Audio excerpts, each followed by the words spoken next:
எல்லோருக்கும் வணக்கம்.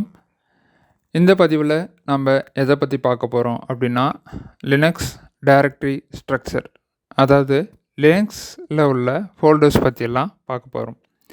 ஏன் இந்த ஃபோல்டர்ஸ் பற்றி தெரிஞ்சுக்கணுமா அப்படின்னா, நம்ம விண்டோஸ் ஓஎஸில் வந்து பார்த்திங்கன்னா எல்லாமே வந்து மவுஸ் யூஸ் பண்ணி பண்ணுவோம். விண்டோஸ் ஃபோல்டரில் அப்படி பண்ணுறது கிராஃபிக்கல் யூசர் இன்டர்ஃபேஸ் அப்படின்னு சொல்லுவாங்க. இதில் பெரும்பாலான விஷயங்கள் வந்து பார்த்திங்கன்னா கமாண்டில் தான் பண்ணுவோம். அப்படி கமாண்டில் பண்ணும்போது இதில் நிறைய விஷயங்களை நம்ம மாற்றுறதுக்காக என்ன பண்ணுவோன்னா, டைரெக்டாக ஒரு ஃபைலையே திறந்து அந்த ஃபைலை எடிட் பண்ணிவிட்டு அதில் சில விஷயங்கள் மாற்றுற மாதிரி இருக்கும். அந்த மாதிரி எது எங்கெங்கே இருக்கும் அப்படின்றது தெரிஞ்சு வச்சுக்கிறது வந்து பார்த்திங்கன்னா இதில் ஒரு முக்கிய பங்கு வகிக்குது. சரிங்களா? இப்போ சி ட்ரைவில் வந்து பார்த்திங்கன்னா நம்ம விண்டோஸ் அப்படின்னு ஒரு ஃபோல்டர் இருக்கும். அதுதான் ரொம்ப ரொம்ப ஒரு முக்கியமான ஃபோல்டர். அப்போ மற்ற ஃபோல்டர்லாம் முக்கியமானதா இல்லையா அப்படின்னா, மற்றதும் முக்கியம்தான்.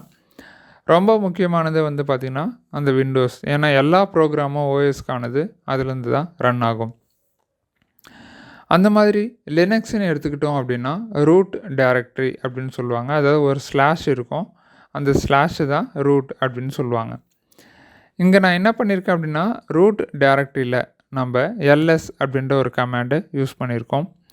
அது என்ன பண்ணியிருக்கு அப்படின்னா, அந்த ரூட் அப்படின்ற டைரக்டரிக்குள்ளே இருந்து எல்லா இதுவும் காமிச்சிருக்கு. அதுக்குள்ளே என்னென்ன ஃபோல்டர்ஸ் இருக்கோ அந்த எல்லா ஃபோல்டர்ஸையும் ஃபைல்ஸையும் காமிச்சிருக்கு. சரிங்களா?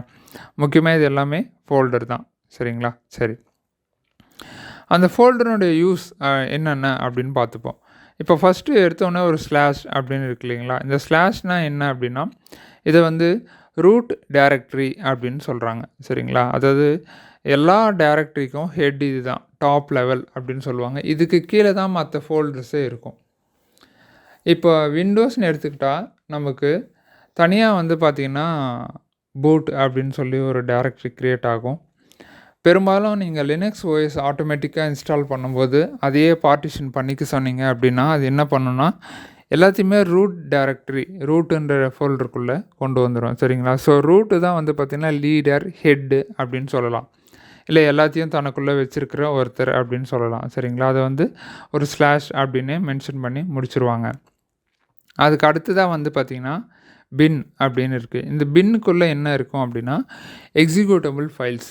பெரும்பாலும் ப்ரோக்ராமிங் லாங்குவேஜ் படிக்கிற எல்லாருக்கும் தெரியும். இந்த பின்னுக்குள்ளே இருந்து தான் நம்ம என்ன பண்ணுவோம்னா ப்ரோக்ராமிங்கை ரன் பண்ணுவோம். அந்த மாதிரி இந்த ஓஎஸும் வந்து பார்த்திங்கன்னா பலவிதமான ப்ரோக்ராமால் உருவானது தான். சரிங்களா?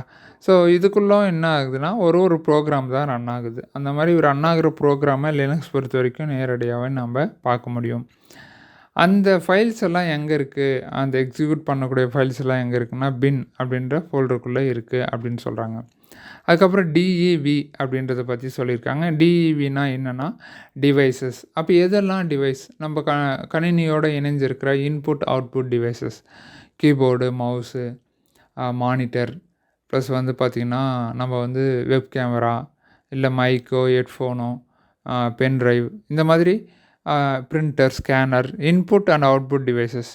அந்த டிவைஸ் பார்த்தினா எல்லா தகவல்களும் எங்கே இருக்கும், அதுக்கான டிரைவர், அந்த டிவைஸ் இயங்கிறதுக்கான ஒரு மென்பொருள் டிரைவர், அதெல்லாம் எங்கே இருக்கும் அப்படின்னா டிஇவி அப்படின்ற ஃபோல்டருக்குள்ளே இருக்கும். சரிங்களா? சரி, அதுக்கப்புறம் இடிசி. இது வந்து ஒரு முக்கியமான ஃபோல்டருங்க. சரிங்களா? அதாவது சூப்பர்வைசர் டைரக்டரி கமாண்ட்ஸ் அப்படின்னு சொல்கிறாங்க. அதாவது சில முக்கியமான கமாண்டுகளுக்கு வந்து இவர் தான் வந்து பார்த்திங்க அப்படின்னா தலைவர் அப்படின்ற மாதிரி சொல்கிறாங்க. சரிங்களா? இதை வந்து பார்த்திங்கன்னா கான்ஃபிகரேஷன் ஃபைல்ஸ் எல்லாம் இதில் இருக்கும். எடுத்துக்காட்டாக நீங்கள் ஒரு கம்ப்யூட்டர் நேம், ஹோஸ்ட் நேமை மாற்ற போகிறீங்க அப்படின்னா அந்த ஹோஸ்ட் நேமுக்கான ஃபைலு இங்கே தான் இருக்கும். சரிங்களா? அந்த மாதிரி முக்கியமான விஷயங்கள். ஒரு எடுத்துக்காட்டு, நீங்கள் ஒரு கணினியை வந்து இன்னொரு கணினியோடு இணைக்கிறீங்க அப்படின்னா, நெட்வொர்க்கிங் பண்ணுறீங்கன்னா ஐபி கொடுக்கணும் இல்லையா? அந்த ஐபி கொடுக்கறதுக்கான ஃபைல்ஸ் எல்லாமே வந்து பார்த்திங்கன்னா இந்த இடத்துல தான் இருக்கும். நீங்கள் லினக்ஸ் படிக்கும்போது வந்து பார்த்திங்கன்னா நிறைய விஷயங்கள் அப்படியே வெளிப்படையாக இருக்கும். நம்ம பார்க்கும்போது இதுதான் இப்படி செயல்படுதா? விண்டோஸில் வந்து அப்படி தெரியாது. நேராக வந்து நம்ம ஒரு இடத்துக்கு போவோம், ஐபி கொடுத்துருவோம், முடிஞ்சிச்சு. ஒரு இடத்துக்கு போவோம், சேஞ்ச் கம்ப்யூட்டர் நேம்னு சொல்லுவோம். கம்ப்யூட்டர் நேமை மறுபடியும் டைப் பண்ணிவிட்டு ஓகே கொடுப்போம். அது வந்து மாற்றிடும். ஆனால் இது வந்து லினக்ஸில் வந்து பார்த்திங்கன்னா அந்த ஃபைல்லையே நம்ம போய் பண்ணுற மாதிரி கொடுத்துருப்பாங்க சரிங்களா.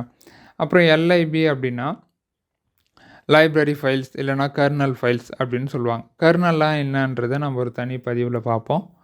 அது ஒரு ரொம்ப சின்ன விஷயம் தான், நான் புரிஞ்சுக்கிட்டா போதும். சரி, அடுத்து வந்து பூட்னாலே நமக்கு தெரியும், பூட்டிங் ஃபைல்ஸு அதில் இருக்கும். அதாவது ஒரு கம்ப்யூட்டர் ஆன் ஆகிறதுக்கான ஃபைல்ஸ். சில டைமில் வந்து ஆன் ஆகாமல் கர்னல் எரர், க்ரப் எரர்லாம் வரும். அப்போ வந்து என்ன பண்ணுவாங்கன்னா, இந்த பூட்டிங் ஃபைல்ஸ்குள்ளே இருக்கிற ஃபைலு தான் வந்து சரி பண்ணுவாங்க சரிங்களா.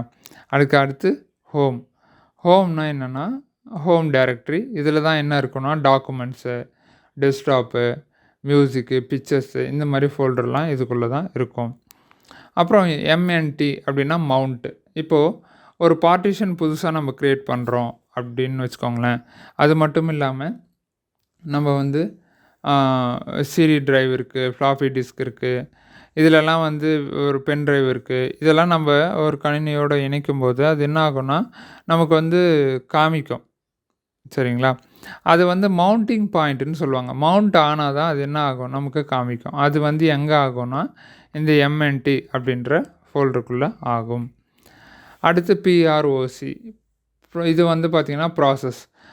இப்போ ஒரு கணினி இயங்கும் போதும் சரி, அது வந்து பார்த்திங்கன்னா ஆன் பண்ண உடனே என்ன ஆகும்னா நிறைய ப்ராசஸ் ரன் ஆகும் சரிங்களா. நிறைய ப்ராசஸ் ரன் ஆகிட்டு தான் நிறைய வேலைகள் ரன் ஆகிட்டு தான் என்ன ஆகுது, ஒரு சிஸ்டமே வந்து பார்த்திங்கன்னா ரன் ஆகுது சரிங்களா. ஒரு ப்ராசஸே ரன் ஆகுது. அதாவது ஒரு கணினி ஆன் ஆயிடுச்சு அப்படின்னா அதுக்குள்ளே நிறைய சர்வீசஸ் இருக்கும். இப்போ டைமு ரன் ஆகுதுன்னு வச்சுக்கோங்களேன், அது ஒரு சர்வீஸு. அதுக்கப்புறம் இன்டர்நெட் கனெக்ட் ஆகுது, நெட்வொர்க் கனெக்ட் ஆகுதுன்னா அது ஒரு சர்வீஸு. ஒரு எடுத்துக்காட்டாக உங்களுக்கு எல்லாத்தையும் சொல்லிகிட்ருக்கேன். ஒரு ப்ரோக்ராம் என்ன ஆகுதுன்னா இன்ஸ்டால் ஆகுதுன்னா அது ஒரு சர்வீஸு, அன்இன்ஸ்டால் பண்ணுறோன்னா அது ஒரு சர்வீஸு சரிங்களா. இந்த மாதிரி கணினியில் நடக்கக்கூடிய ஒரு வேலைகளும் ஒரு சர்வீஸ். நம்ம ஆன்டிவைரஸ் பின்னாடி ரன் ஆகின்னு இருக்கலாம் சரிங்களா. இந்த மாதிரி ஏதோ ஒரு ப்ரோக்ராம், ஒரு மென்பொருள் இயங்கிட்டே இருக்குன்னா அது எல்லாமே ஒரு ப்ராசஸ்ன்னு சொல்லுவாங்க. அதுக்கான தகவல்லாம் எங்கே இருக்குன்னா இந்த ஃபோல்டருக்குள்ளே இருக்கும். அடுத்து டிஎம்பி அப்படின்ற ஃபோல்டருக்குள்ளே என்ன இருக்குன்னா டெம்ப்ரவரி ஃபைல்ஸ் சரிங்களா. இப்போ நீங்கள் ஒரு ஃபைலை ஓப்பன் பண்ணி அதில் டைப் பண்ணிகிட்ருக்கீங்கன்னா அப்போ வந்து டெம்ப்ரவரி ஃபைல்லாம் க்ரியேட் ஆகும். அந்த டெம்ப்ரவரி ஃபைல்லாம் இதில் தான் இருக்கும். எடிட் பண்ணி முடிச்சதுக்கப்புறம் அந்த டெம்ப்ரவரி ஃபைல்னு ஆகும்னா போயிடும் சரிங்களா. சரி, அடுத்து யூஎஸ்ஆர். இந்த யூஎஸ்ஆரில் என்ன இருக்கும் அப்படின்னா மிஸ்லீனியஸ் பர்பஸ் அப்படின்னு சொல்கிறாங்க. அதாவது மல்டிபிள் பர்பஸ் சரிங்களா. Including administrative command, shared file, library file, அதாவது பலவிதமாக பயன்படுத்தக்கூடிய இப்போ ஃபைல்கள்லாம் இங்கே இருக்கும் அப்படின்னு சொல்கிறாங்க. அதுதான் மிஸ்லீனியஸ் அப்படின்னு சொல்லியிருக்காங்க.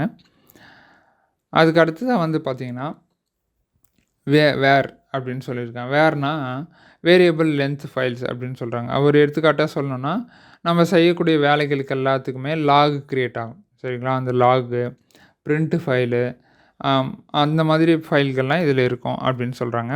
அடுத்து வந்து பார்த்திங்கன்னா எஸ்பிஐஎன் வந்து பார்த்திங்கன்னா பின் மாதிரியே தான் இதுலேயும் வந்து கமாண்ட்ஸ் எல்லாம் இருக்கும். ஆனால் இதில் வந்து பார்த்திங்கன்னா கொஞ்சம் அட்வான்ஸ் கமாண்ட், அட்மினிஸ்ட்ரேட்டிவ் சைடில் யூஸ் பண்ணுற மாதிரி கமாண்ட் இருக்கும் சரிங்களா. அதுக்கு அடுத்தது கர்னல். இந்த கர்னல்ன்றது எல்லா ஓஎஸ்லையும் இருக்காது. சிலதில் வந்து வெளியவே இருக்கும், சிலதில் உள்ளே இருக்கும். இருக்காதுன்னு சொல்கிறத விட இருக்கும். அதாவது ரூட் டைரக்டரியில் டைரெக்டாக தெரியாது சரிங்களா. அந்த மாதிரி சிலது வந்து ஹைட் ஆகிருக்கலாம். இந்த மாதிரிலாம் இருக்குது. இதில் வந்து பார்த்திங்கன்னா கர்னல் ஃபைல்ஸ் இருக்கும் சரிங்களா. ஸோ நம்ம வந்து நிறைய கான்ஃபிகரேஷன் அடுத்து பண்ணிகிட்டே போகும்போது லினக்ஸில் வந்து பார்த்திங்கன்னா இந்தந்த ஃபோல்டருக்குள்ளே போய்ட்டு ஒரு குறிப்பிட்ட ஃபைலை தான் நம்ம வந்து மாற்றுவோம் சரிங்களா. அதனால தான் நம்ம இந்த டைரக்டரி ஸ்ட்ரக்சரை வந்து தெரிஞ்சு வச்சுக்க வேண்டியதாக இருக்குது. அடுத்த பதிவில் இன்னொரு புது விஷயத்தோடு பார்ப்போம். நீங்கள் பயிற்சி பண்ண மறக்காமல் முடிஞ்ச அளவு எவ்வளோ முடியுமோ அவ்வளோ பயிற்சி பண்ணிவிடுங்க. நன்றி.